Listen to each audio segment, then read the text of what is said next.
And I know a lot of facilities use compressed air. A lot of the machines require it. So this facility did a blitz or a treasure hunt, but they really focused on various aspects of compressed air. So how'd they do that? One is they just identified compressed air as a major energy user. So they looked all across their facilities and said, where's our energy going? Again, primarily electricity. This facility had some propane as well as natural gas, but it's like 85% electricity. And again, just kind of walk through their facility and just like, what does use the most energy? And they're not going through and metering with kilowatt hour meters or anything like that. They're just saying like, what's big, what's small? And they identified compressed air. And compressed air is one of those hidden wastes because a lot of people just get used to that hissing sound. That's just what compressed air sounds like. And furthermore, that's not energy, that's just air. No biggie. And they learned to see compressed air as kind of electricity in a different format because that compressor has to run.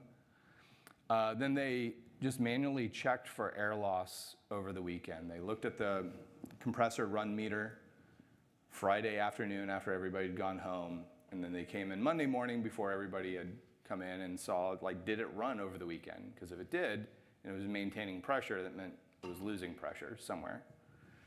So again, just a manual check, no equipment, just required waking up a little early on Monday morning and staying late on Friday, which is no small sacrifice, I get it, but it was a very simple approach.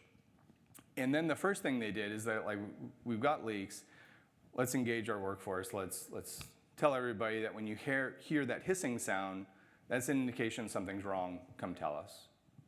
And so they fixed a lot of the really big leaks that way. And they, again, got everybody involved. But then they wanted to not have to stay late on Friday and come in early on Monday, so they installed a data logger on their compressor. So now it records runtime continuously, but in particular on the weekend when it's not supposed to be running. Now they have a really easy way to check how they're doing.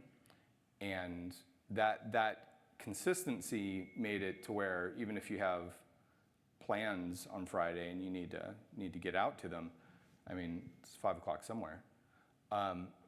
They had a way of recording that data and getting feedback and improving. Now, once they had done that big stuff, fixed the big leaks, then they were like, well, this compressor is 15 years old. What can we do about that? And they found out that their local utility has an incentive program to help them pay for energy improvement upgrades, including a variable frequency drive or highly efficient air compressor. And with that, they were like, the utility covered 40% of the cost of the upgrade, including install. So it was a big deal.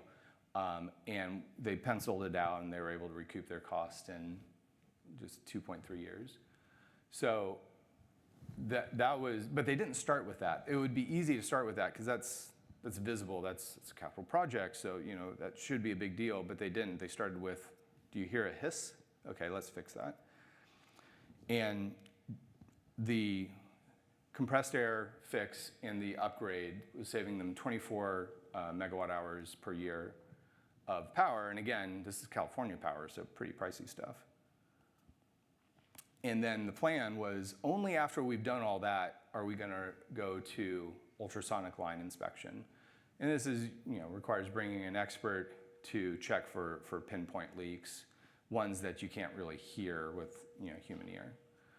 So it was this retreat that they did that I think was important.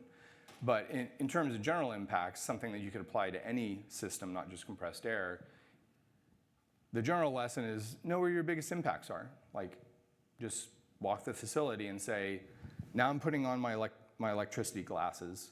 I'm going to walk through the facility and just look for waste, or just look for the big systems that are using electricity. Okay, now I'm putting on my material waste glasses. I'm going to look through and see where are we generating trash and recyclables. And one thing that they illustrated really well is to start simple and only retreat to complexity. So they started simple of just like going in on the weekend and looking at the meter that was already on the thing. Then they engaged their workforce to do the audible. Then they upgraded equipment. Then they went to a specialty consulting firm to come in and find the pinpoint. So it was that retreat that was important.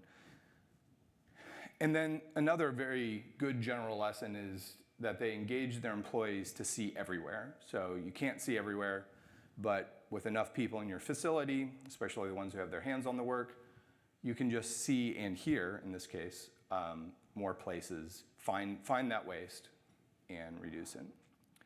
And then finally, like I said, ramp up when the easy stuff is done, but don't jump straight to the capital project. Usually there are a lot of things you can do to trim the burden before you retreat to large capital projects.